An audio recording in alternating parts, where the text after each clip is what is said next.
This episode is supported by Battlefoam.com. From Viking halls to the cities of the future, terrain buffs will love our foreground hub. Watch gaming tables of all genres come to life at beastsofwar.com.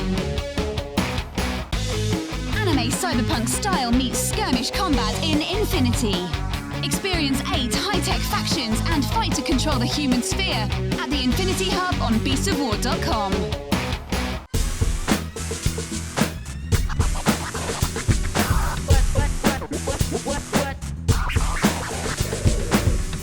Hi everybody, welcome. It is Saturday morning and you are watching The Weekender with myself, Ben as always, and say hello to Az. Hey guys, no Warren. No Warren. I'm definitely not a Warren replacement, believe me. This is not a replacement of Warren. Just here to join the guys for a bit of, lots of stuff that I'm interested in, really. Yeah. So well, we have lots to talk about this weekend, so let's kick straight into it. So this week has been Blood and Plunder week here on Beasts of War. Yes. It has been a fantastic week of swashbuckling, high seas adventures. Hopefully everybody out there has enjoyed it. The reason I bring it up is we have some prizes up for grabs. So, and I want to remind everybody what they are because you still have a chance to get your comments in and actually get your chance to win. So, we have 3 mega bundles up for grabs. These include a Blood and Plunder rulebook, 2 nationality starter sets of your choice, and 2 activation decks to get you and a mate into the game. If I could word, would be very handy right now. What 2 nationalities would you choose if you were gonna? It would have to be the unaligned for some parity goodness, Okay. and the French. Awesome. I see. I haven't actually had a chance to play this yet. I've been admiring the table from afar. It looked stunning. Yeah. Like the whole naval to land battling system And has naval just to got me naval. enthralled. Has got me enthralled. Yeah. So yeah, three bundles to win. 3 of those. Okay. So up for grabs. So Do it. to enter, get your comments in on Beasts of War, on any of the corresponding posts on Facebook, and any of the videos on YouTube. Winners will be picked in an upcoming weekender, so make sure and keep your eyes out. Okay? Love it. Now, next piece of news is Hobby Night Live. Yeah. Now, Ben, I know you're not getting to jump in here just yet, but you might get to jump in on this because during Hobby Night Live, we do want you doing some stuff as well. We've decided to change the format and the day of Hobby Night Live Yep. to a Friday, which means it will be on Friday the 30th of June. Okay. Right? So, the important thing is, we're no longer doing single big projects. Everybody's going to be bringing in their own personal hobby. So I wanted to just quickly let everybody know what we're thinking of working on through the Hobby Night Live. I think it's a great idea. I think involving the community has been fantastic every week, but now to give us in the office a chance to start to show things off as well. And I think just to showcase the variety of interests, and especially systems, the type of whether it's terrain or whether it's role playing, whether it's board gaming, I can't wait. Even being able to share some of the tips that we've picked up through the years of working in the industry. I mean, Yeah. I want to eventually get some foreground on the go on Hobby Night Live, because working with the HDF kits, there are some tricks to it that just some people, they won't get the idea of if it's not shown to them. Yeah, it looks really simple in the box, and then but there's little things when you're putting it together, when you're doing roof tiles, Yep. when you're putting damage effects on, there's lots of little tricks. Well, it's not even that. It's understanding that the kits are actually built like multiple boxes. Right, So okay. multiple sub-assemblies that you can just work on one, set the sub-assembly to the side, let that dry and start working on the next. And then so long as you've actually built it right and actually braced it right, everything will stick and hold together properly, so that you can just put those 2 sub-assemblies properly together. I would probably try and build it all at once, I'm not going to lie. The old Lego approach of bottom up. Yeah, I think your insight might be very useful there. Hey, I used to be a joiner. Wood is my thing. No comment. All right. So first up, Ben, what do you think you'll get up to for the next Hobby Night Live? Any projects you're wanting to bring out for everybody? Yeah, sure. So one of the things I'm trying to focus on a little bit now is doing smaller individual projects rather than working on large armies. So there are some miniatures from Klukvar, which is a Russian company that I think I'm going to be working on, but I'll show those off a little bit more on Backstage tomorrow. So, yeah. Okay, well, for myself, I'm sure I've already said this in a vlog or something, but I picked up Blood Bowl. I have 2 teams to paint up, and I think they're beautiful minis, and I really want to paint them because I think they'll look fantastic. That, and they'll give me a chance to stretch my legs on something different, because I've never painted orcs before. Really? Ever in my entire painting career. Oh, wow. Never painted orcs. Wow, that's crazy. And doing some nice humans. Humans, they're nice and easy. They're familiar ground. Yeah. Now, I mean, I know it's a 2-player box set, but which side do you actually lean towards? Are you a human or an orc? I like hitting stuff. Hard. So take You're a black orc take a then. while. Oh yeah. Well, I mean, like I did get a game in a couple of weeks ago at the club against Sam, who's back from Japan, Oh, awesome. and it was really fun. I mean, like the humans, yes, they're handy enough with the ball. They're that nice all-rounder average team. as soon as I got the Orc engine up and running and got gang ups and stuff on the go, it was just like, good night, good night, good night. I think I threw like 5 or 6 guys into the crowd at one point. Wow. And it was just like, bong, bong, bong. And then obviously the crowd, they're just like, ha, you're off the pitch. Stomp, stomp. Yeah. We've all been there for the injury rules. Oh, man. Yeah. Now, I know John is planning to bring in his drop fleet commander. Ooh. So he's going to be painting some spaceships, but not what you're expecting. Now, everybody knows John. He has his UCM. That's what he got on the Kickstarter. He has started himself a PHR fleet, and he's going for a really, really cool sort of 1950s Cadillac scheme on it. So like a nice pale blue and cream body on it. With John's skills, that's going to come up really nice. Yeah. Of course, Lloyd will be there, and I'm sure you can guess what Lloyd's going to want to work on. More skeletons. It seems the theme for Lloyd, isn't it? Do you think Lloyd, do you think skeletons? He's liking his undead. He did take a deviation with the Rune Wars where he went a bit frosty skeletons. Was he just back to normal skeletons again now? No, he's probably going to do more frosty skeletons. You'll just see him working away in a corner, just going, okay, must get it done, must get it done. Game of Thrones is only a couple of weeks away. It's Frosty Skeleton o'clock. Oh, yeah, the new season's kicking off, isn't it? I actually have fallen out with the TV series. Well, let's not have a bitter... Well, don't unveil your heart here. I got bored. So I have the minute to get back to it. I haven't yet. I got to like season 3. You've got like 4 seasons to watch in like 3 weeks? Oh my god. That sounds like a plan. Hobby Night Live, let's just all watch that, not a problem. As for Warren, I haven't actually spoke to him about what he's wanting to get up to yet, so I don't know just yet. But I'm sure he'll be in the mix. I'm sure he'll be doing stuff. But don't forget, guys, we are still wanting you guys to get involved to actually kick off your weekend of hobby. We will still have the prizes up for grabs through the evening, so Hobby God bags and $30 vouchers for the Army Painter, I believe. And if we're doing something specific, we might get some additional prizes mixed in there somewhere. I make no promises, okay? Okay, so that is what's happening with Hobby Night Live. So Friday, 30th of June. Yes, and we're doing multiple small projects. Everybody can jump in, throw in their own feedback, because we're also wanting to try and engage more with the community while we're doing the night. Yeah. You know, so each of us will maybe have like our own little feed that we can keep an eye on or something, but that's technical stuff. We'll work that out. Yeah. Now I haven't painted a miniature. I'm gonna hold my hands out right now and say I haven't painted a miniature in what must be nearly 10 years. What was the last miniature you painted? I think it was War Machine Menoth. I think it was just Krios. I think was the only miniature I got painted from the starter set and then give up because the Warjacks were so big and I was like, these look amazing. I want to paint them so badly, but I'm so rubbish at painting. I'm taking the paint straight from the pot to the model. That's right, isn't it? No. So, and why I say this is, on future Hobby Nights Live, as we focus more on projects, I think I might have to both engage yourself, John, the community, and reach out. Where do I start at the very start? All right. For me, the best way for any painter to start is to look to the Army Painter method, all right? Yeah. This is what we did at Rune Wars, and it worked really, really well. So the way you do it is, you'll pick your color primer. We have plenty of Army Painter stuff here for you to experiment with. You'll then block out all your colors. You will then dip it or use the inks, so the tones. The legendary dip it. I love it. I can't wait to do my first ever dipping. I have to live stream that. Re-highlight everything up a little bit, and done. I'm excited. So that's 4 steps to paint. You know, I've got Guild Ball in the horizon. Yeah. I've got 40k. All backstage stuff. Save that for backstage. There's lots of future projects coming, and that may be my place to start. That's one thing I want for us to discuss in backstage this week is the future projects we work on. Because I'm so excited. This is going to give us hobby time now on Hobby Night Live. So I want to discuss where we all want to actually take our hobby. All right. So the next thing that's been happening on the website, something very important, very cool, very amazing. So many of you will know this man. This is Mel. Mel is the Terrain Tutor. Mel has taken on a wonderful challenge, which is to take the map from the Legends of Fabled Realms, which is the new game coming from the guys at Foreground, and turn it into a 3D map. Yeah, a wonderful challenge, a massive challenge. Yeah. And he's giving himself a very short time scale. Like, he's going to be doing this over the course of a couple of weeks, was it? I think, Ben, do you know? Yeah, it's just sort of going to run sort of almost in parallel with the Kickstarter, which actually kicks off next week as well. Awesome. So yeah, it's going to be running sort of up to the Kickstarter next week and then throughout a couple of the weeks of the Kickstarter itself. And he's going to be building it, showing off all the techniques and the materials and things he's using. So you can try it out for yourself as well, actually. I suppose. And there's already a couple of parts up. He's already got a couple of parts up. So this is sort of the stage he has got to now, where he's got the main land masses down. In fact, I can maybe full screen this and really let you see what he's up to. Look at that. He's really got into every little sort of crevice and valley and bay there.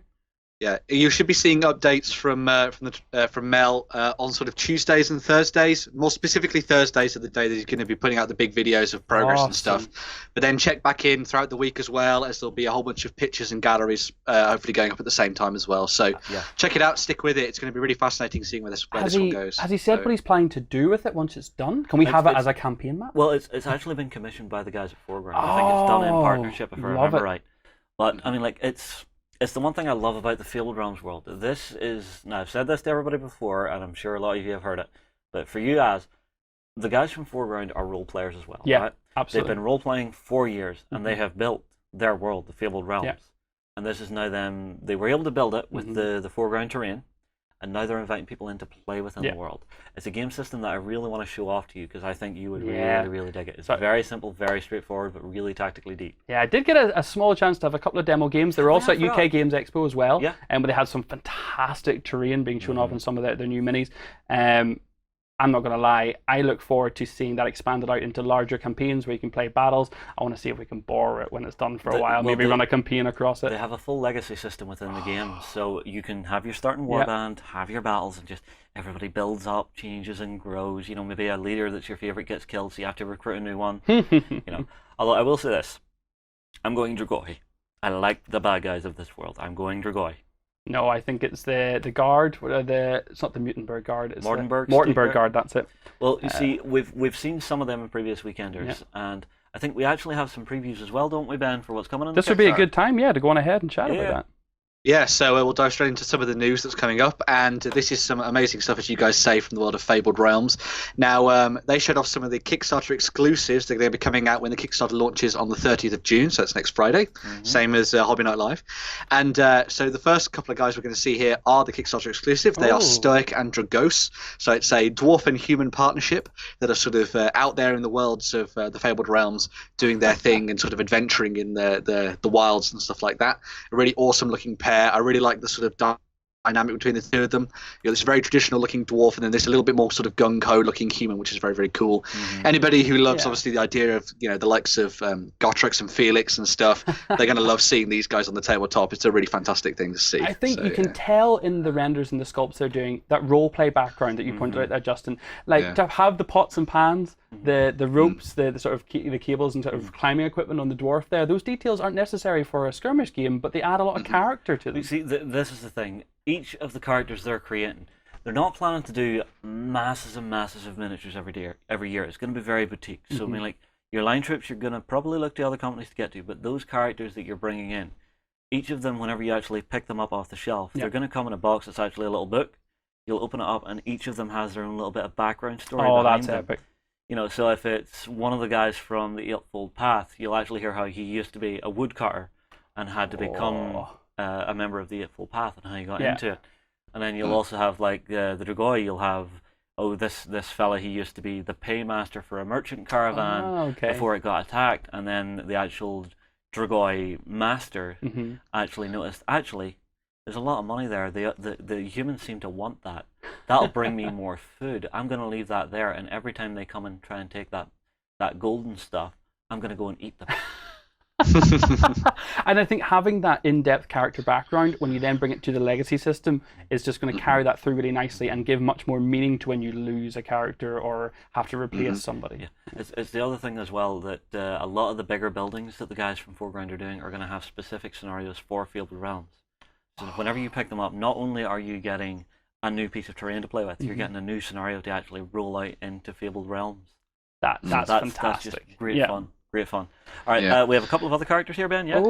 Yeah, so we've got a couple of other characters. These ones are for the Sellswords Guild. So if you're looking to sort of, you know, take some of the guys that are on the sidelines and working as mercenaries and things, these are the guys to look at. The first one is an orc. He's got a very much of sort of like a pit fighter vibe to him, which I really, really liked. So he's like grim and sort of covered in weapons and spiky armor. So he knows what he's doing. Vibe off him? Yeah, the cuffs hanging off the manacles, hanging off the back, definitely gives that feeling.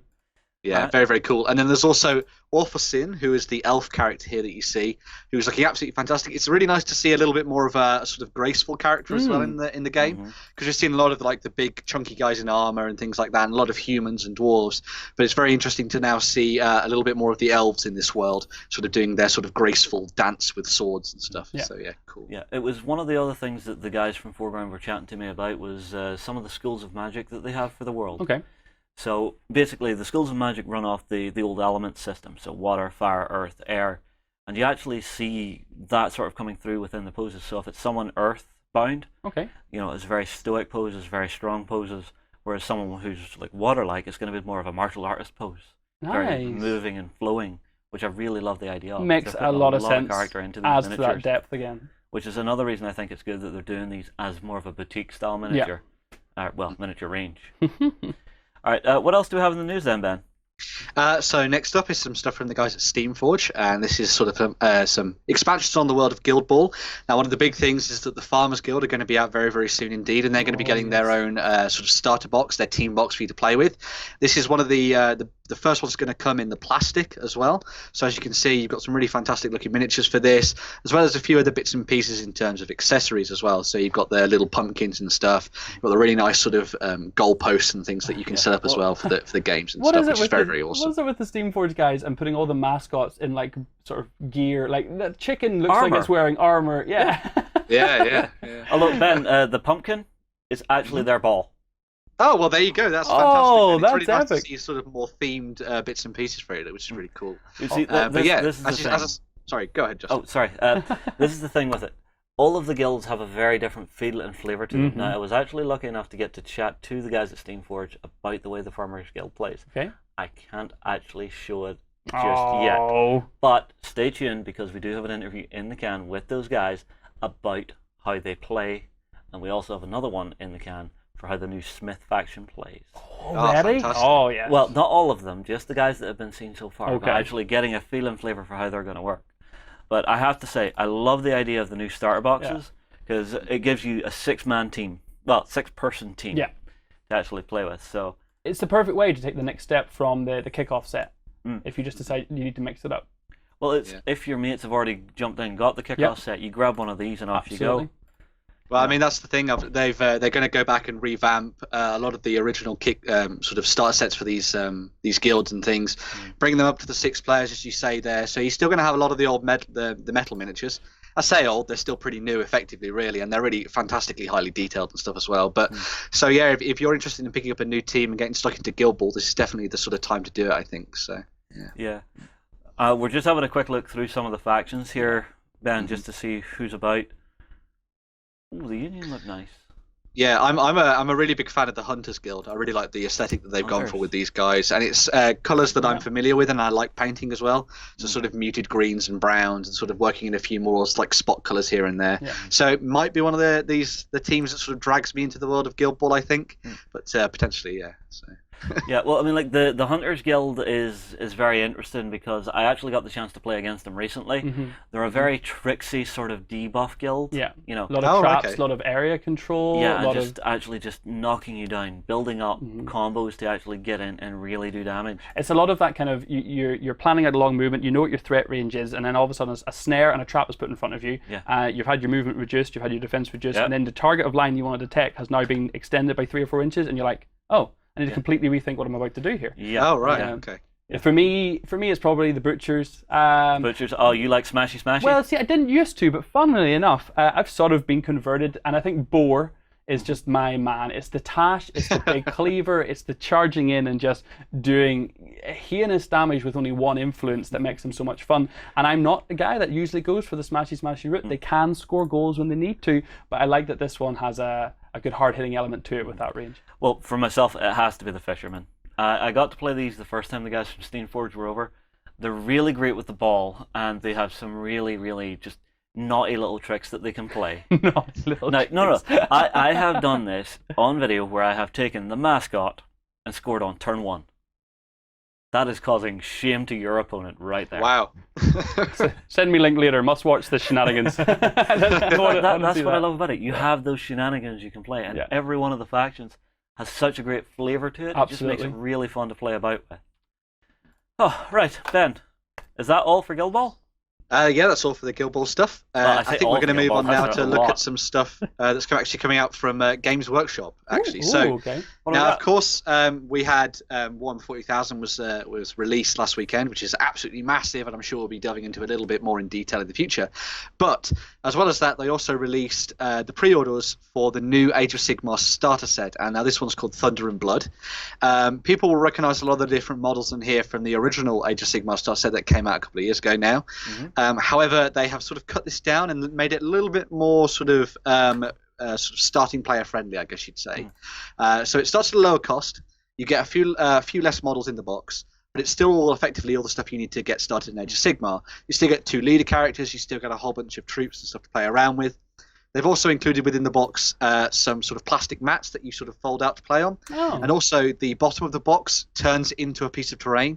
So you can use that in the middle of your but in the middle of your battlefield as well.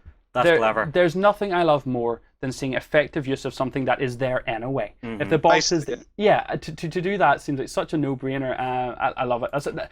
It's simple little things like that make me so happy. Also, the other thing I really like for this set is you see the way they've got the 2-coloured plastic here? Yep. For Yes, anyone who is brand new to the hobby, who has never lifted a paintbrush before, you can build it, you can play it, you know whose guys are whose. Very simple. Absolutely. Which I think is a really, really good way to do it. Again, not having just 2 forces of grey makes a huge difference. Again, it's an old argument we used to have. What is the minimum level before you can put something on the table and play with it? Yeah. I always said, get 1 colour on it. Yeah. So I can tell my stuff from yours. You counting that as 1 colour? Yes. Yes. Get a colour on it, and I'm happy to see that on the table against me. Good man. As long as I can tell what I'm facing, what's yours, what's mine, I'm happy. Seems fair enough. Yeah, one of the other big things about this as well is that it effectively does one of the things that Games Workshop we've been telling Games Workshop to do for quite a while now, and that's to have this sort of stages of play. So starting off with something small and working up towards larger armies. So, for example, you pick up this starter set, you then pick up the Age of Sigmar skirmish rules, give that a little bit of a go. Move on to the upcoming Path and Glory rulebook that's going to be coming out as well, which is sort of expanded on the stuff you got in the General's Handbook. And then from there, you take it up towards your larger battles and you start playing a lot more of the scenarios and stuff as well. So this effectively gives you a nice sort of starting point and sort of a nice guide through getting into the game, which I thought was really good. I have a tendency to lean towards a lot of these like 2-player starter sets and things like that as well, because you're kind of not committing everything to a force right there and then. Like you buying the Blood Bowl set, if you like the orcs or humans, you paint them both up, you play a few games and go, actually it's the humans I'm going to go with. At least them staggering it in this way, you're not just saying I'm going to drop a whole ton of money on one force and then maybe regret it or want to play something else. Well, you see, the other great thing with any 2-player starter set is I don't need to rely on my friend picking up a set. Yeah. Because that's one thing I've found through the years. If I have seen games where I have loved them, wanted to jump into them, bought myself a starter set, got myself the rulebook, and just not been able to interest anyone else in playing it alongside me. Yeah. And there is nothing more crushing to actually getting a game and a hobby up and running than not being fit to get games on. So 2-player starter sets are great because you can turn to your mate and say, look, come and have a game with me. There is no investment. There is no risk for you. Yeah. You don't have to worry, am I going to like this? I have everything we need to play. Worst case scenario, you use the army you don't like to test your painting skills. Maybe. Try some new techniques. Maybe. Why not? Why not? Yeah. All right. Speaking of new stuff, Ben, I'm seeing new stuff for Hordes here? Yeah, so obviously, as we know, the Grymkin are going to be a massive thing for the world of Hordes over the next sort of couple of months or so. So Privateer Press have now included a lot more of the models that are going to be coming out over July and August onto their web store, so you can go and check these guys out. There are a few sort of new bits and pieces in here, some new monsters that we haven't really seen in too much detail. For example, the first 2 that you see there, we've got the Gorehound, which is fantastic with its sort of luminous tongue. And there's also the slightly balmy and weird Krabbits, which I thought were absolutely fantastic. Oh, my word. So yeah, I imagine if anybody who has played like Rayman or something and knows about the rabbits, these might be something that they sort of like latch onto, I think, which was pretty cool. Can they only move sideways? Yes. The wee pincers.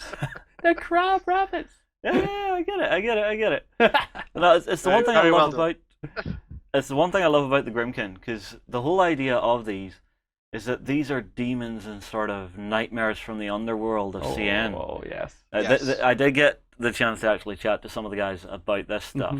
So basically, you have different aspects who turned away from Menoth, right? Oh, okay. So you have essentially the leaders of this faction are people who have turned from Menoth and been punished and cast into like eternal damnation. Okay. And through the centuries, as they've passed away, the old witch of Kador has been working and pulling strings behind the scenes, and now she has unleashed them upon the world again. Oh man! And so they're coming back, and it's just it's so creepy. And I mean, like some of the stuff that's in here. Creepy is a really good word for it. It has that kind of twisted Alice in Wonderland look, where it looks friendly, but actually it's super dark inside. Yeah, they have some really fun ones, but there's my favorites. Here they come, the Nayslayers. Yeah, they're cool. There's one that's not in here, which is actually the piggybacks, which are very cool because they are basically drawn to soldiers who turn and flee from battle, right? Oh. And so, if I remember right, now I could be getting this completely wrong. If I am butchering this, feel free to tell me so. But basically, whenever these guys, I think, are about to die or something like that, they're offered the chance to live again. Okay. But because of the way they've lived, this basically horrible pig monster forms from the ether. They turn into a small gnome-like guy. Okay. And this pig-like creature rides around on little gnome guys.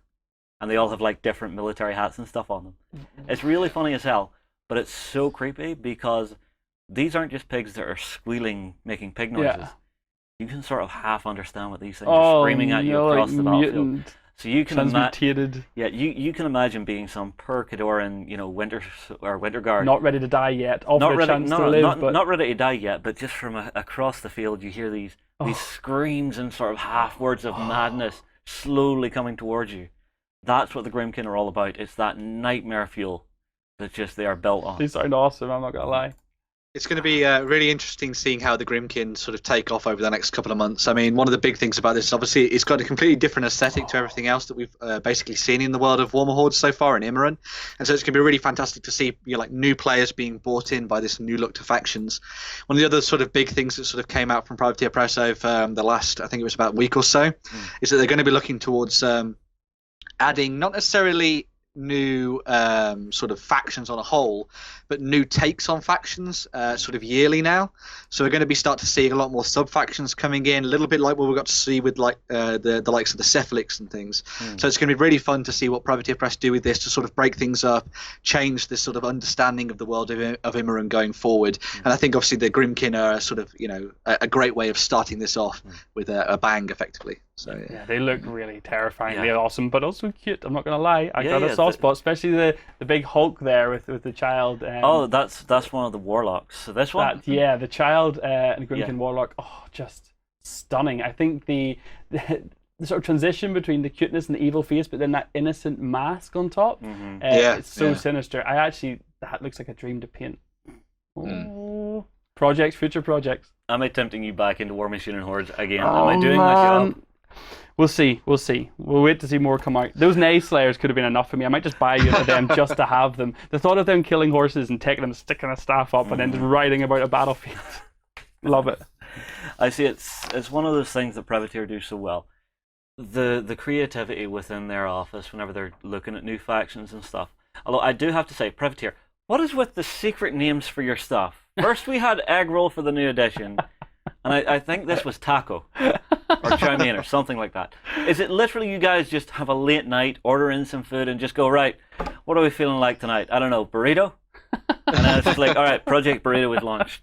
I want to go work in that office, it sounds amazing. I don't know, the guys are really, really hilarious from Privateer.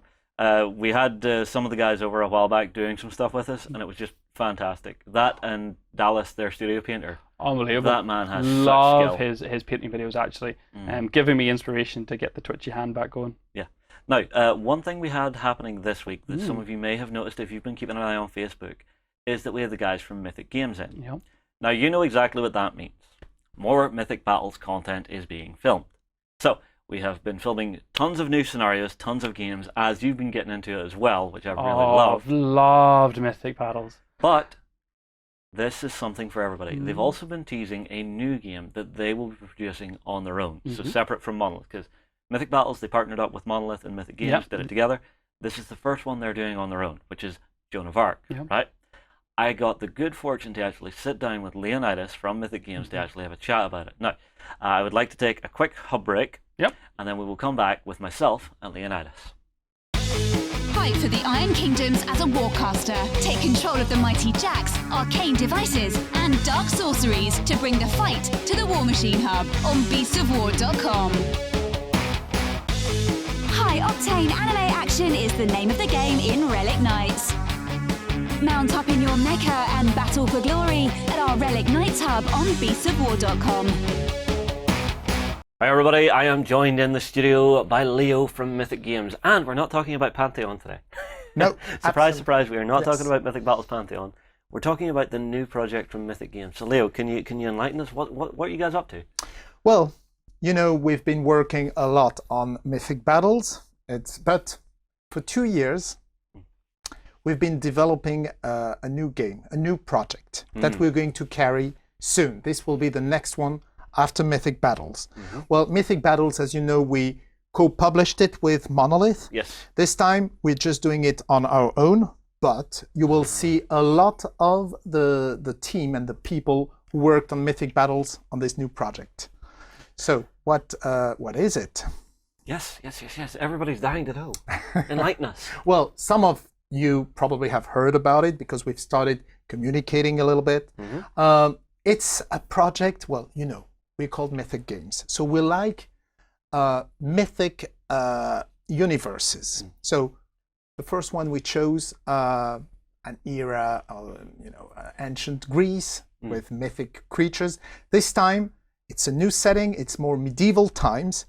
And, well, of course, it's called Joan of Arc. So you have a little idea of what it could what's be. going on here. Yes. So it's medieval times, but because it's mythic, that means everything that people believed at this time is real. Ah, so you're reaching into the old myths and legends of the medieval period. Absolutely. And bringing them to the tabletop Yes, then. that's it. Right. That's exactly it. All right. The first thing I notice is this is 15 mil. This is how the game's going to play. It's going to be a 15 mil skill game. Yes, this is something unusual for Kickstarter, right? But we could reach that. Well, we did that for several reasons. The thing is, we wanted to be able to have lots of minis on the board, lots of terrain. We wanted, and that it doesn't take too much space. If you wanted to play with dozens and dozens of knights fighting dozens and dozens of other fighters, archers, crossbowmen, and monsters, you would need a huge table. Not everybody has a huge table at their place. So we said, okay, let's shrink the minis. And we still wanted them to be minis. So we made them as small as possible, but they had to remain visible to the human eye. Yes. And moreover, we wanted the best looking minis ever on this scale. Okay.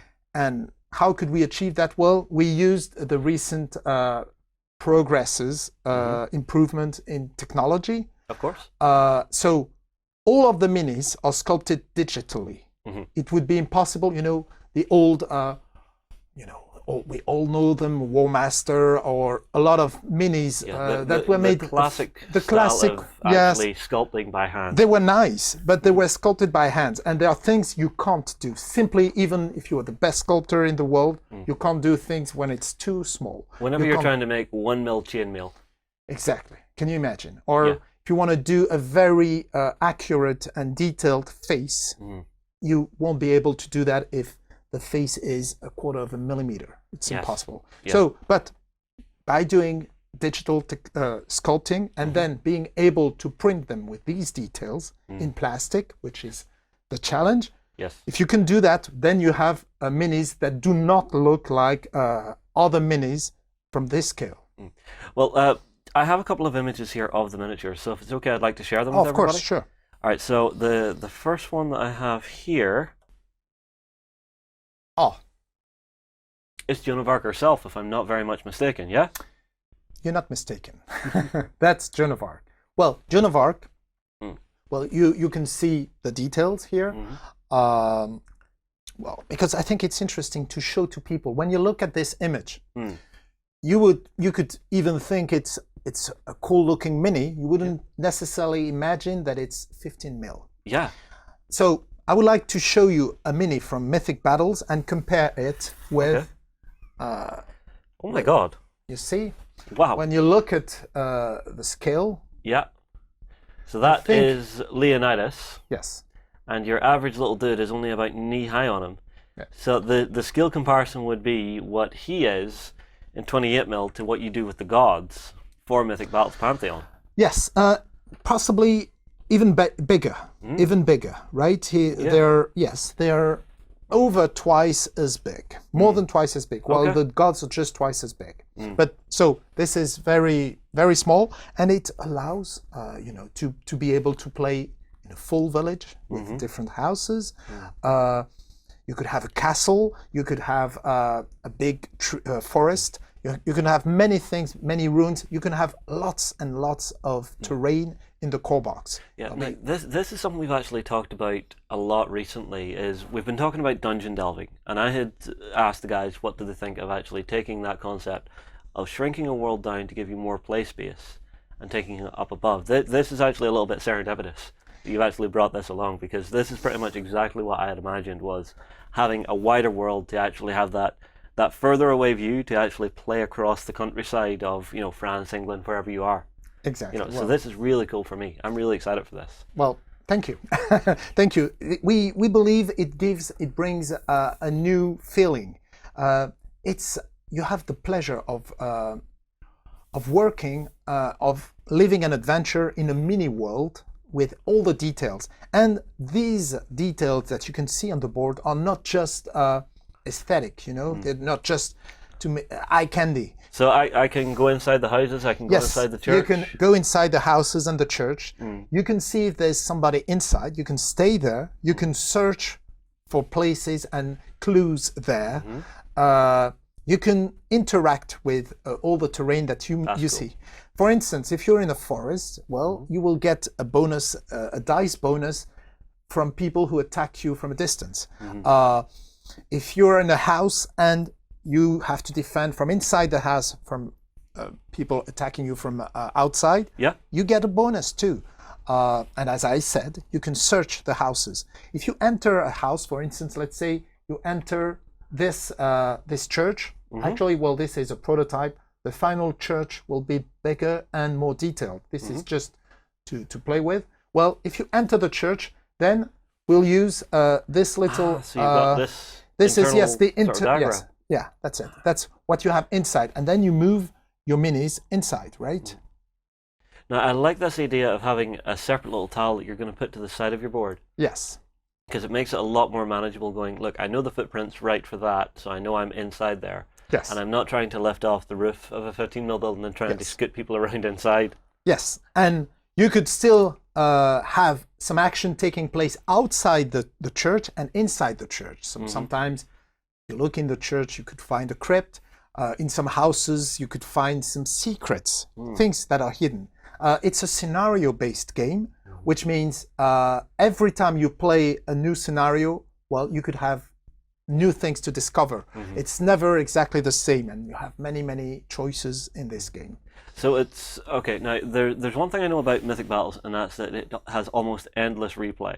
Yes. Is this something you guys are wanting to try and engineer into this game as well? Absolutely, yes. Well, we don't produce that many games, and each of them takes us a long time to develop, because not only do we want to have like really, really high quality and great looking games, great art, but we also, and I think this is the most important, we also want to have an incredible game that has been intensively play tested and that gives you a lot of replay value. So the replay value is not just, okay, we have tons of scenarios that you can play once, but once you know it, you don't replay it. Yeah, you'll basically be like rewatching an old movie or rereading an old book. This is not what we're looking for. Each scenario, you can play them dozens of times, and I mean dozens of times, and they will never happen the same way. Nice. So each scenario actually really tells a story. So when you tell about the scenario that you've lived, you will tell it as a story. My priest entered this forest and he met this crow. He didn't know. He talked to her. He was aggressive. She turned out to be a witch, and so things like that. And then you see, this is the way you will tell a story of Time of Legends, Joan of Arc, which is okay. Here's a question: do I get to do silly accents? Yes, you do. Okay. Okay. You are encouraged to do that because there are parts of role-playing games in this game, or the books in which you are the hero. You know those? Fighting fantasy. Yes. Yeah. Exactly. Well, this is it. You will have cards for each character that you want to talk with, and depending on the scenario, well, you will pick one card, and you will have several ways you can talk to him. And depending on how you speak to him and what the scenario is about, they will react differently. You see? So basically, I could pull the card and have something along the lines of, "Excuse me, sir, have you seen any ruffians about the area these days?" Exactly. You encourage. If you do that, you add to the pleasure and the feeling of the game. Although I do like the idea that you can replay the scenarios, because it means that everybody that's playing is getting a different experience. And whenever you actually come to talk about the experiences, you will be sharing back and forth different stories, even if it's the same scenario. Absolutely. So that's it's exactly give you it. the watercolor Yes. moments really, Yes. really well. Exactly. And when you talk with your friends, and you ask them what happened during the scenario, well, you will compare the two experiences, and you will see that it's very different. So it's funny. And sometimes they'll say, "Oh, but did you try and ask them for this? Because if you use this special cross with a magical power, you will be able to kill the werewolf much easier." And so, "Oh no, I haven't done that." So there are ways that you can play this. And also, what I like to say about this game is, although you have these narrative role-playing investigation aspects, it's still a game where you have to think. It's not just random. The guy who will win is the guy who makes the right decisions based on the current situation. It's still a game in which you have to calculate, to anticipate your opponent's actions, and the more experienced you are, the most likely you're to win. Yeah. Here's the other thing, though. So you've got this beautiful narrative, scenario-driven aspect to the game. What else is there to it? Because I heard you say something about masses of warriors a minute ago. Absolutely, yes. Are we going to go for 15 mil mass scale, Yes. Mortal Kombat in the Middle Ages? Definitely, yes. We have very different kinds of scenarios. Some will only involve a few minis, and some will involve dozens and dozens of fighters on each side. And you use the same game mechanics, which was a challenge, because usually you don't play the same way a skirmish game and a mass battle game. I think we managed to have the same system to cover both aspects of the game. So if you want to play mass with a lot of minis, there are two ways actually. You could play a scenario, a battle scenario. And in this game, because it's based on history also, you could replay their historical battles. For instance, Azincourt, well, every English people know about that because you beat the French badly, right? Is this Agincourt? Yes. Okay. Well, sorry, I pronounce it the French way. But yes, of course, you will be able to play this one with the famous longbowman who defeated the knights, the French knights. Very, let's do it the way it has to be. Let's be chivalrous. But of course, the English were not always chivalrous. I'm not English, so I wouldn't know anything about this. I know. No, I mean, hell, but I've pinned my colours to the flag. I'm wearing the Knights of Malta many battles because they were clever and they did it. They did what they have to do. So you can play Azincourt. You can play some other battles. You can even play some siege, like Calais. You know that Calais was taken by the English and became an English city for a long time. Really? Yes. You can play historical battles, and you have two options also there. You can play them purely historical. You don't have to play with the fantasy element.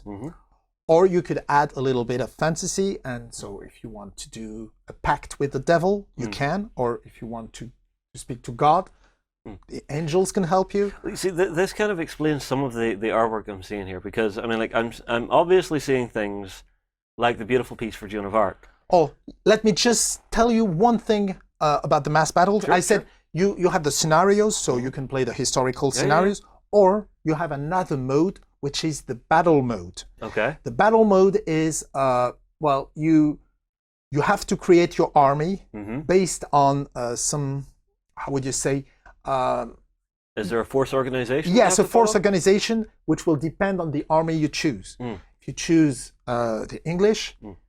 you will have more archers, more powerful archers, but less knights. Mm. Knights were very expensive. You know, like a knight armor back in the time Yeah. would cost like a Ferrari today. So it was really very expensive.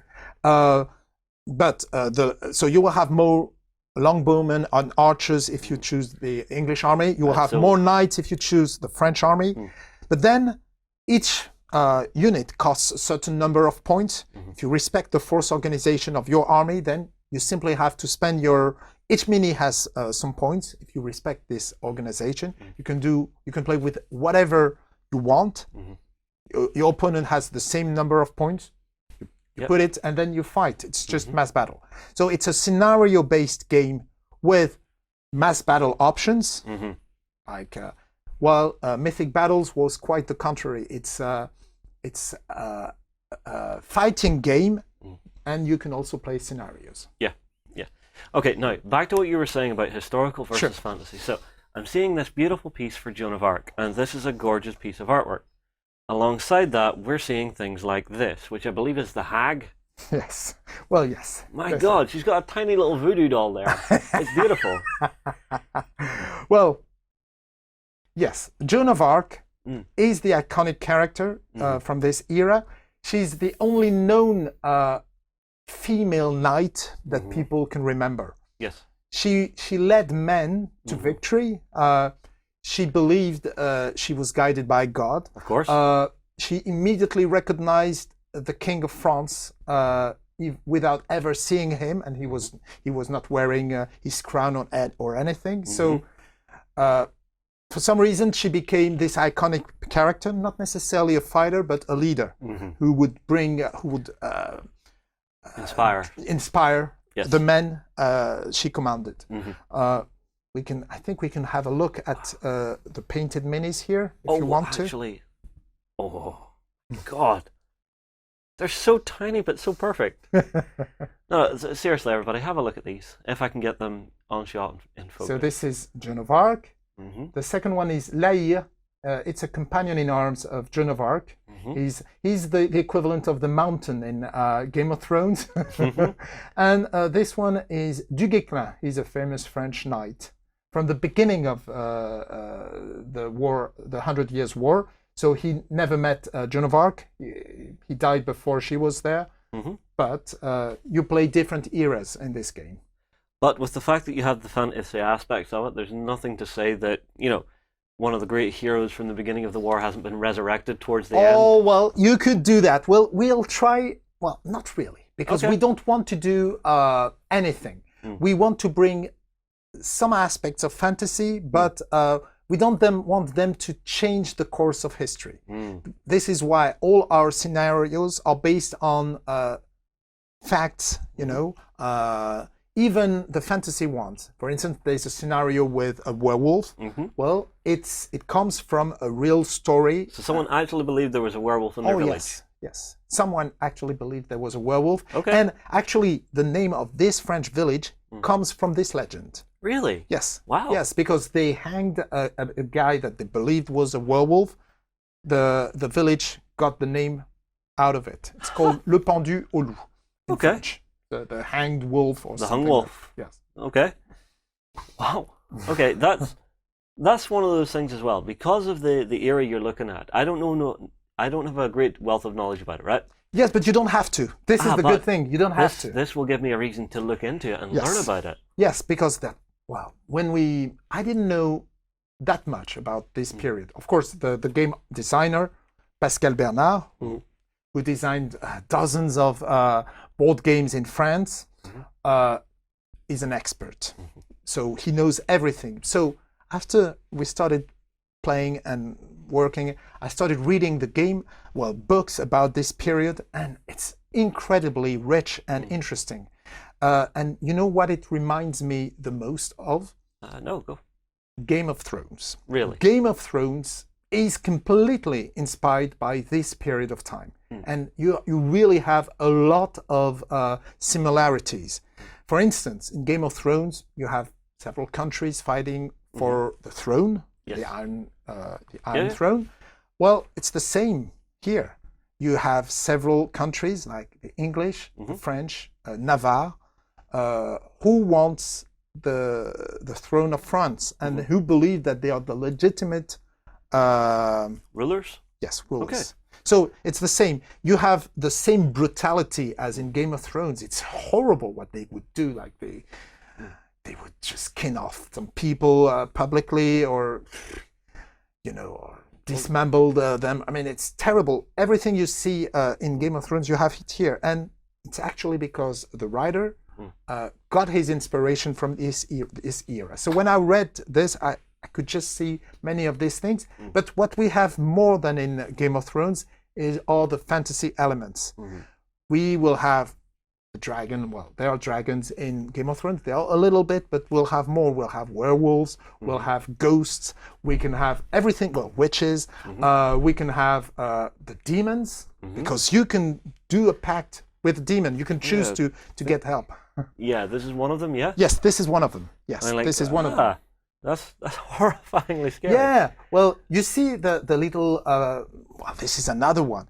In the former one, you could see something on his on his chest, like a mouth, right? Yeah, just down by his belly. Yes, it's when a lot of demons represented in the Middle Age had a face on their chest. Really? And so we did that. So we are trying to represent demons with some features that come directly from this era. The other one, well, the big ones that you show, yes. See if I can find it. I'm just cycling through. Oh, okay, yeah. Here. Well, this one is huge. Well, we don't see it here, but it's like, let's say, 15 meters tall. So that's that would be 45 feet tall. Okay, that's a big demon. Yes, that's a very, very big demon. And this is also one of the things that I didn't tell you about this game. We are sure using very, very small minis, but we will also have huge ones. I mean, huge ones. So are you going to do me a demon that's maybe twice the height of that church? Oh, yes. Even bigger than that. Okay, I'll take that. So, so of course you won't be able to defeat him with just one of these little guys. Sometimes you will need a magical weapon or a special weapon. You know, you had the bombard, which were the ancestors of cannons. They are starting to arrive at this period of time. See, so we're seeing the beginning of the black powder era. Yes, absolutely. Yes, absolutely. All right. Yes. The very beginning. So they're not very reliable, but you can use them, and if you can destroy big monsters like the demon or the dragon. Oh, you have a dragon in here. Okay. Whoa, that's nice. Yes. Can you see that? Well. Yeah. Can you see how big it is? He is compared to the castles. Well, it's tearing down towers and stuff like they're nothing. So I'm guessing this is a big, fantastical dragon that we're never going to see. Yes. He's going to be this size. He's going to be just as big as this. I think he could even be the biggest dragons. All right, 15 mil scale dragon. I'm expecting maybe about this big on the table, at the biggest. No. Am I wrong? No, bigger than that. Huh? Well, the wingspan will be 54 centimeters. That's about this. So about half a meter. Half a meter wingspan. You want to see something, that I could show you to people? If you're willing to show something off to people, we will just tease. We printed. It's the biggest miniature we've ever developed. The most costly also, but because it took a long time, almost 1 month to sculpt it completely. Right. It's going to be the most exciting one. It's going to be an add-on, a full expansion by itself. Okay. We are not going to show. We want to keep some surprises to show the whole thing, but we're going just to show you the head.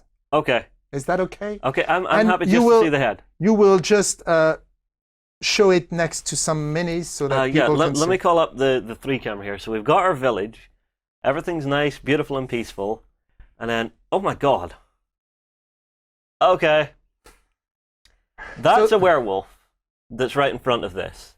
That's the hag. Look at the peasants. And there's peasants. He looks like he could bite 3 peasants in just one shot. Yes. And let me see if I can get this on the other camera and get it in focus. So, okay, he's looking really huge here. But if I grab even just one of the little dudes, now I'm sure this is probably out of focus, but there's how big it is.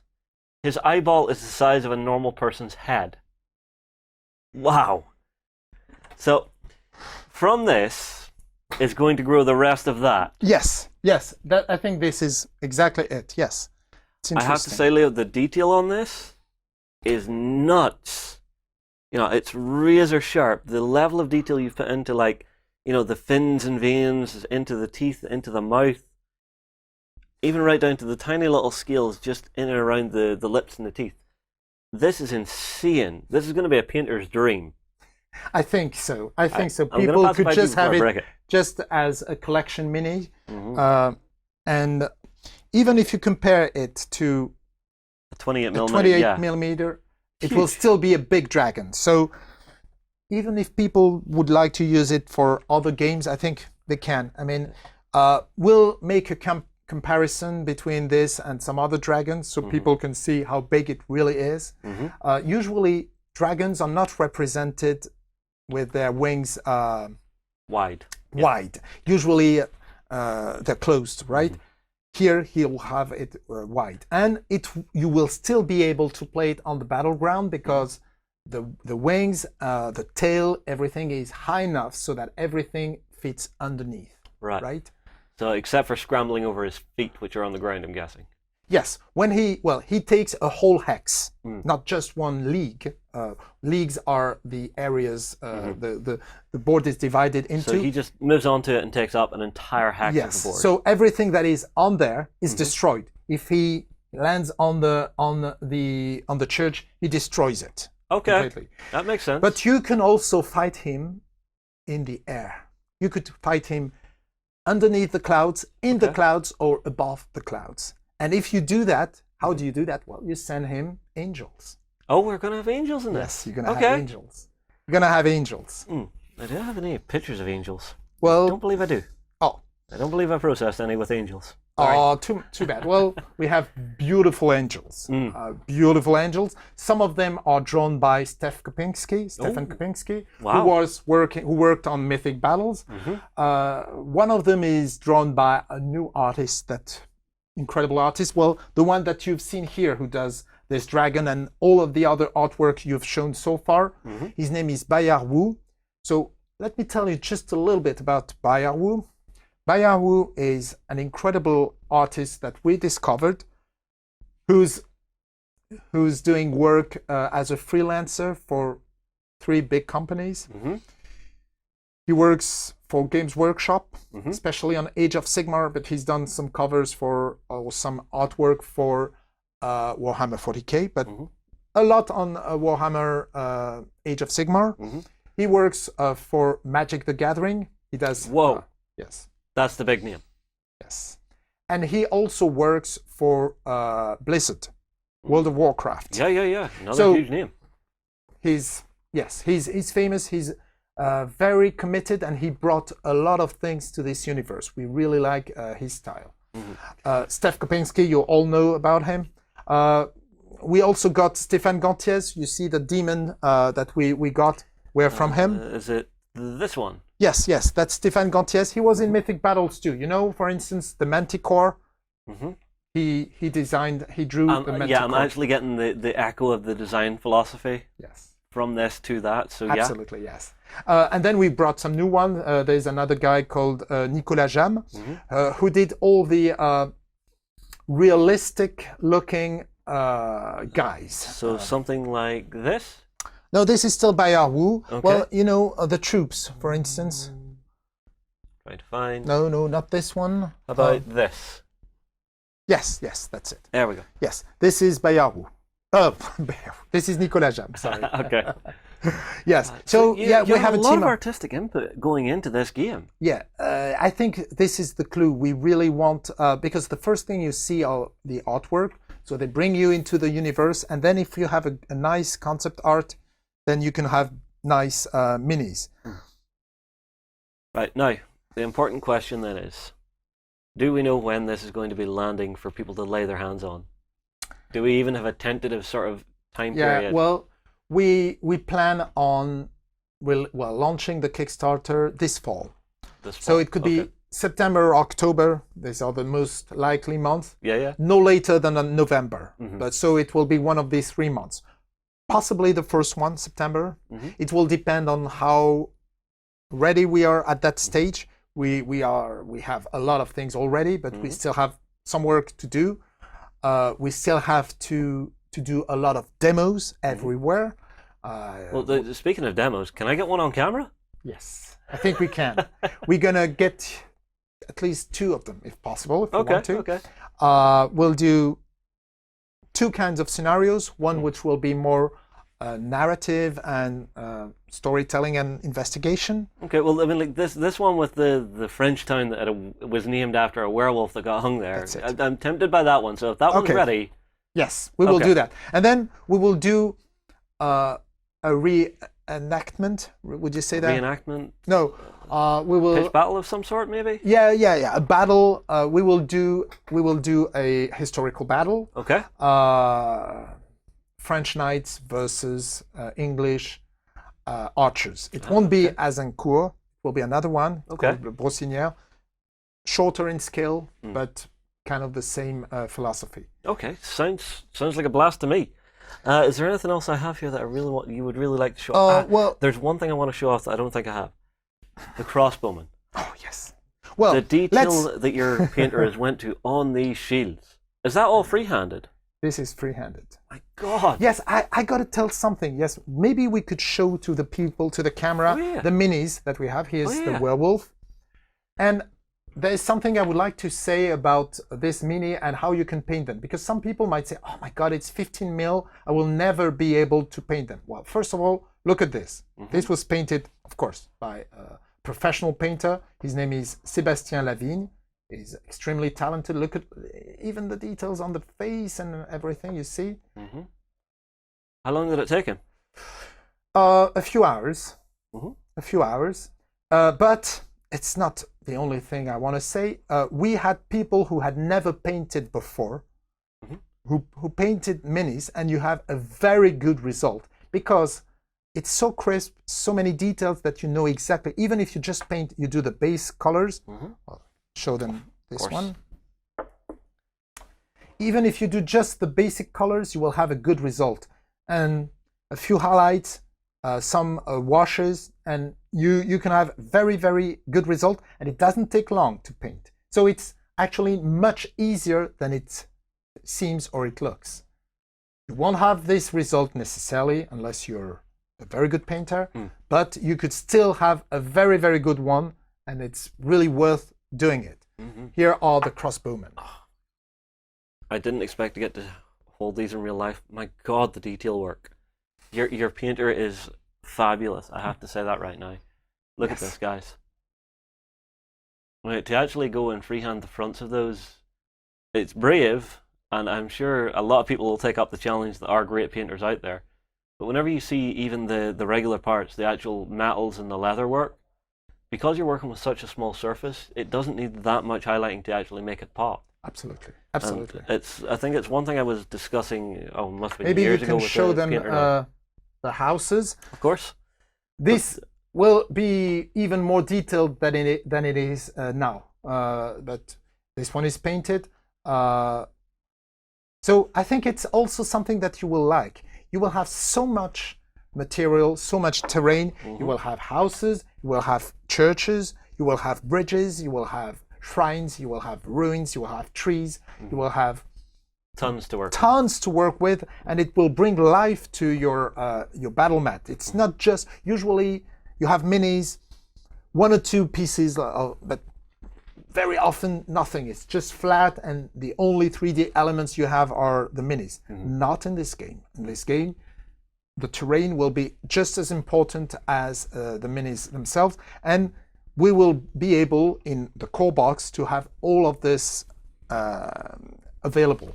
You see, it's one of those things, because the terrain in this, all right, now this is me reading between the lines and seeing if I'm getting it right, but from what I'm getting is, the terrain in this game is so interactive, it has to be 3D, because otherwise it just wouldn't feel right. Absolutely, absolutely. Well, Leo, this is definitely one that we're going to have to keep our eyes out for. Thank you for bringing it in. Oh, we forgot something? Yeah, we forgot. Let's just cards? show cards. Okay. They will be, do you say tarot? Tarot size. Tarot size. Yeah. So for some of them, you see, this is not the final design, but you can see that it's pretty easy to read, and we're seeing all that beautiful artwork on there. Yeah. Well, I mean, like, I'm seeing 2 stats and a slot for special abilities. Is that all I really have to worry about? Yeah, it's very simple. You have 2 stats. You have how many dice you roll and which kind of dice, because you have dice of different colors, the red being the most powerful ones, and they all have a different effect shown on the symbol. You do not count the dots. You have different signs. You will have some symbols, shield that will prevent you from being wounded. You will have swords that will give you wounds. You could have a club that will put you out of combat for some time. Sometimes it's so it's like a stun. It's kind of a stun, but not only. It's also you're afraid, you flee. It could be this, or you've been made prisoner. You know? So you could have a flee. Flee result. That means when you're attacked, well, you just flee to the adjacent area, right? So it's always very storytelling elements. Well, I have to say, this has me very, very curious. Very well, thank curious you. Indeed. I want to actually get it laid down on the tabletop and actually have a game of it to see how the mechanics work. I think, have we covered everything, yes? Yes, just if people want to try the game, we are doing like we did for Mythic Battles. We did hundreds of games everywhere, because we are getting the feedback from people to improve the gameplay. And this is what you can do with Kickstarter. Yes. With Kickstarter, the game is not released until we're finished, until we send everything to the printer. Until then, all the feedback we get can have an influence on the game. And this is why we want a big demo campaign, and this is why we're touring in France. It's called the Tour of Legends. It's Time of Legends. We said Tour of Legends. Okay, why not? And we will be present also in big conventions like Gen Con. For our American friends who are watching us now, of course, we'll be at Gen Con. And for our European friends watching us now, we'll also be at Essenspiel later this year in October. And September, October. I think October. August is Gen Con, and then I think it's October or September. Yeah, I think it's October. Which one is it? People will watch. So if it's October, it might be in the middle of the campaign, the Kickstarter campaign, but doesn't matter. People can go try that, and if they're interested, well, they'll be on Kickstarter. The Kickstarter will be very simple pledge. Plenty of expansions. Sometimes there will be small expansions. Well, there'll be one for the dragon. Let me tell you that we won't just have the dragon. We'll have some other big creatures, and I'll keep some surprises. Well, don't blow your beans in one shot. Sure. And yes, so if we have a Facebook page, we unveil new minis on a regular time. We give some history, some background. We want people to be immersed in this universe. So if you want to check our Time of Legends, Joan of Arc page, we will provide new information regularly. Okay, well, guys, there will be a link to that in the show notes below. Leo, thank you very much for joining us today. It has been fantastic hearing about this new game that you guys are actually bringing out. Thank you. Everybody get your comments in below. Are you looking forward to play the new Joan of Arc game from Mythic Games? We'll move on. We'll see you later. Hi, we're from Privateer Press, and we're hanging out at Beast of War for the Weekender, right? The Weekender. The Weekender. You're watching it. On the weekend. At beastofwar.com. At beastofwar.com. So that is what's happening with Joan of Arc. This has me awesome. quite excited. I love the idea of taking historical legends and turning them into essentially a miniatures game. The hexagonal play, the scenarios, the chatting to the NPCs, the fantasy elements. Mm-hmm. I like it all, and I'm not a big one for historical sort of settings. You're most of the time, but this has me intrigued. Don't worry. As I grew older, I got into it, and so will you. It seems to be the way of it. Whenever you're younger, you look at historical stuff and you go, there's sci-fi, there's fantasy. I can have fun with this. But having this is sort of that bridge between where you can have the fantasy stuff, and sweet lord, the size of the dragon they're planning is ridiculous. It's going to have a wingspan like yay big, and it's just like the minis fit right in. Like he fits a mini in the mouth, no problem. 15mm miniatures that are so incredibly detailed. The detail is unbelievable. Yeah. All right, that's enough for Joan of Arc. Hopefully you guys are excited for it. Stay tuned later in the year because we, of course, will have the guys back. I want to get this game on the table. I want to play the fantasy scenario. I want to play mass battle. I'll maybe actually get to fight against Warren for the mass battle. Ooh. I still haven't beaten him on camera. No, I haven't. I don't think I've ever beaten Warren on camera. Ever. Right, pretend I'm Warren. Let's play a game right now. We'll just say you beat me. But no, it's a beautiful game, one to keep an eye out for. Right. Cool. Kickstarter time. Ben? Yeah, so the first one's a little bit different. It's not a Kickstarter that is out now, but it's a Kickstarter that was funded way back in 2014. And this one was from Zealot Miniatures, and it was for their Twisted Catacombs dungeon scenery. Now, we've actually got a bunch of this that you guys are going to show off there in the studio, which is pretty awesome. But to give you a little sort of rundown of how this campaign came together and what was on offer, it was basically looking to create a whole bunch of fantastic dungeon scenery for role-playing games and miniature wargaming and things like that as well. So sort of adding a little bit of set dressing to stuff and sort of building on the story of tabletops. This was all done in resin, no restic or any sort of mixes or anything like that. This is pure resin, so very, very high detail stuff. And they did a whole bunch of different things. So they got the likes of doors, there's chests, traps, furniture elements for sort of wizards' studies and things.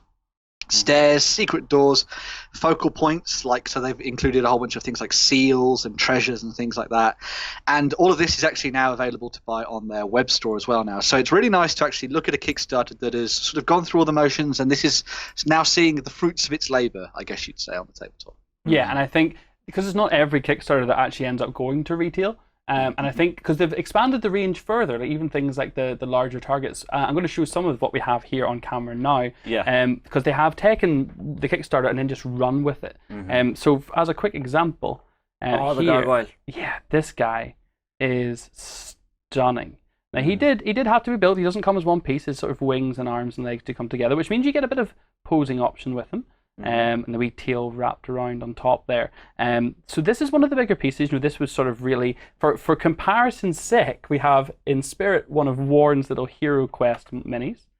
So, if your troop, if your party were looking up at this guy, he'd be quite an imposing monster to have pose questions to them or put them in a mix. I've also got, just very simply, like some setting steps. So this would be very good to show either them coming up, changing levels, or going down. So this is a lovely entrance piece to serve as your start or exit of your dungeon as a goal or a place to work from. Well, it's one thing I've done a few times whenever I've been playing Dungeon Crawlers now. I actually take something like that staircase, and I'll have two maps laid out. And I'll have two sets of staircases. So whenever you hit the staircase, you move on to the new map. And you can do like multi-level dungeons, which is a really, really cool idea. And giving that kind of versatility planning ahead of time to saying, they've got a couple of choices here, and depending on which staircase they choose, I'll maybe then switch wherever they end up or go to next. Exactly.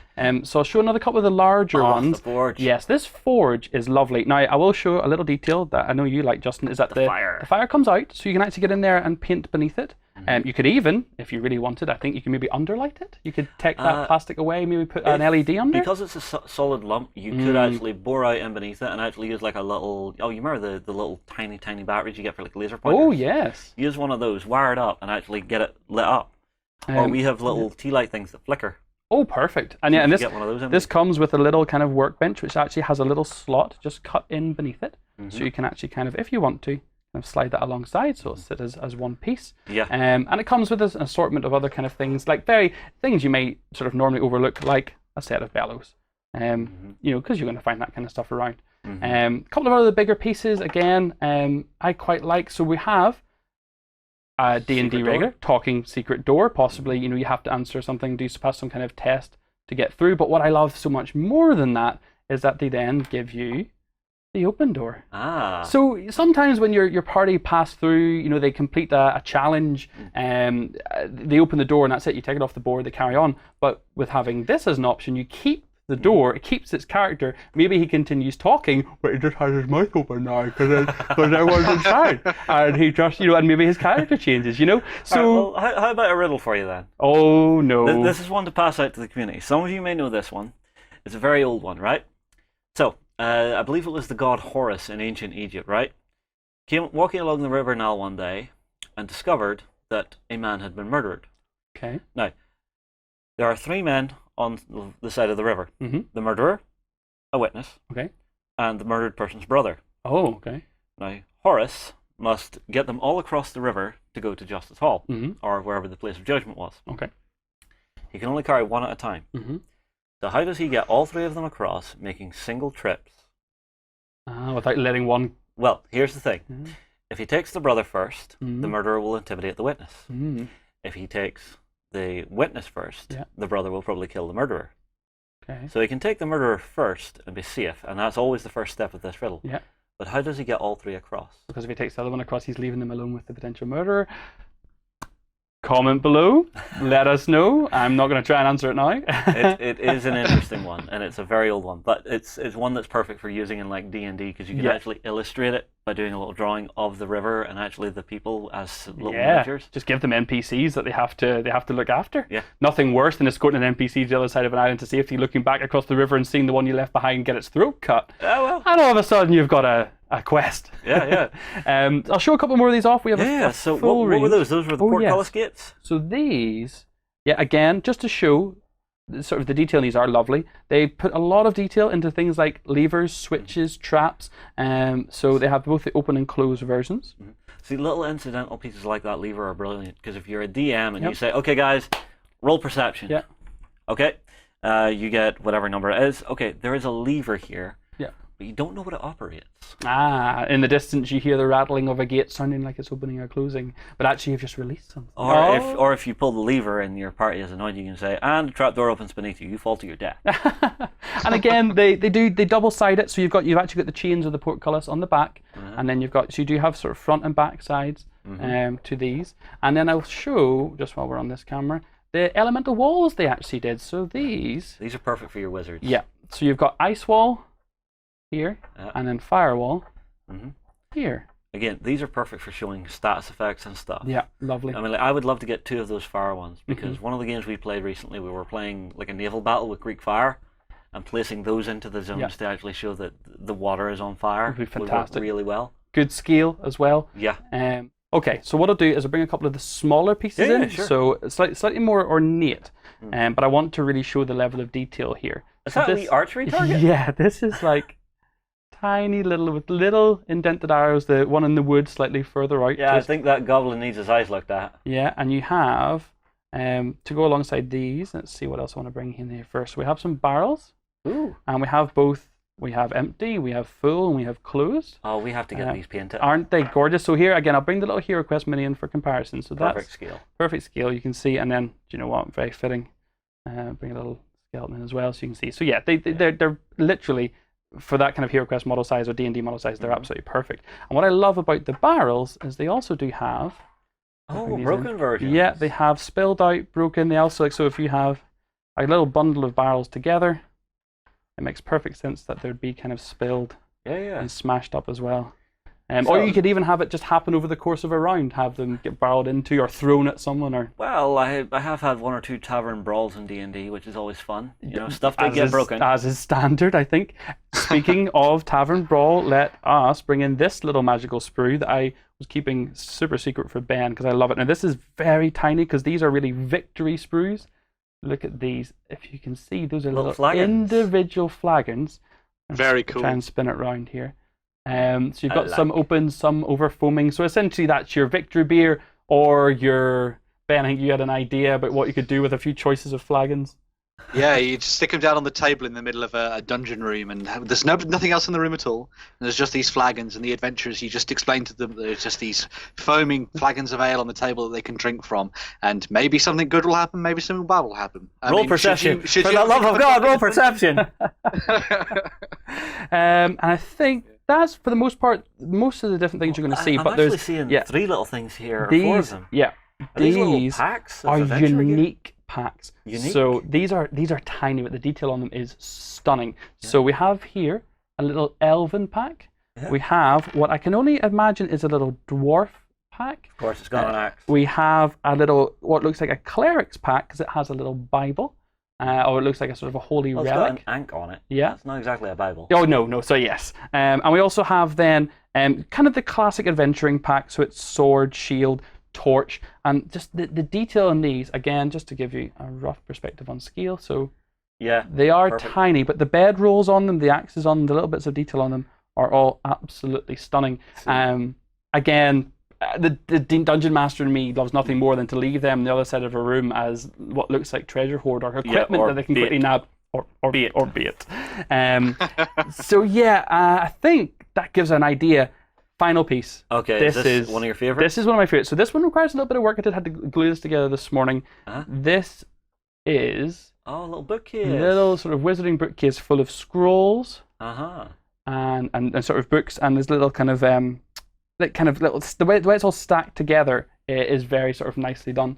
And I think again, I'll just kind of give you an idea. It's Yeah. such a perfect little flank for the side of a room. If you got a few of those, you could actually just do a really nice, tiny little wizard study. Absolutely.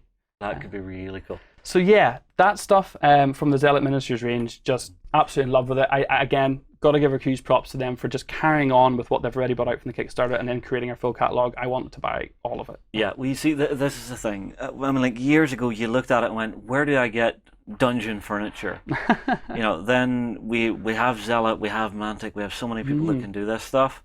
And I think the Zealot guys have really knocked it out of the park with this stuff. I'd say tons of DMs are going to be singing your praises for years to come. Nice job, guys. Yeah, very much so.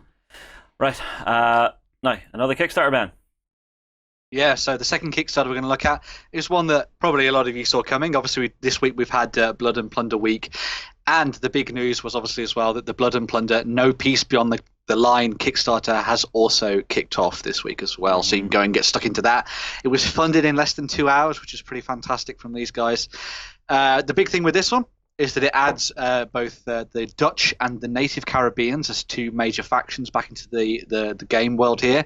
So you've got the superpower of the Dutch now sort of working on the coastlines and things, and then obviously all of the native Caribbeans fighting back against them. There's also going to be a couple of sort of smaller factions mixed in as well. So you've got the European land forces and also some new some new pirates and privateers on the horizon, sort of add to your existing warbands and crews and things like that, which is pretty cool. Don't forget the new ships. And yes, of course, as most of you guys will know, there are obviously some big new ships coming out. The Galleon is absolutely fantastic. It looks great on the Kickstarter page.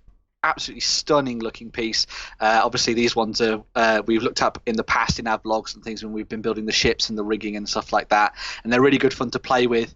One of the big things about them is that they've actually been designed so they are really sort of useful and sort of open to gaming. So they fit a whole bunch of models in them, so you can actually skirmish around on top of them and stuff like that, which is great. No sort of fiddly bits where you've got models hanging off the side of it and stuff. So very, very cool indeed.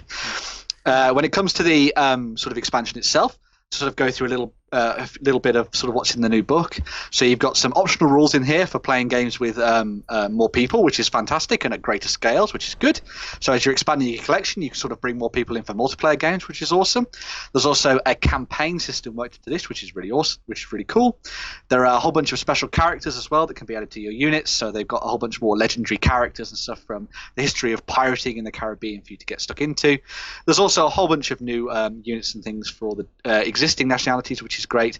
Obviously, we've got the Dutch and the Caribbeans, and there's also a whole bunch of stuff for some expanded factions as well in Europe. So you've got the likes of the Danes, the Swedes, the Prussians, and the Portuguese being thrown into the mix as well. So if you like the sort of expanded universe of this, trying out different crews that maybe aren't, as tied to the English, French, Spanish, and stuff that you've seen before, this is a good sort of moment to jump in on this and give it a go. So yeah, some really good stuff from the guys at Firelock Games to check out. Yeah.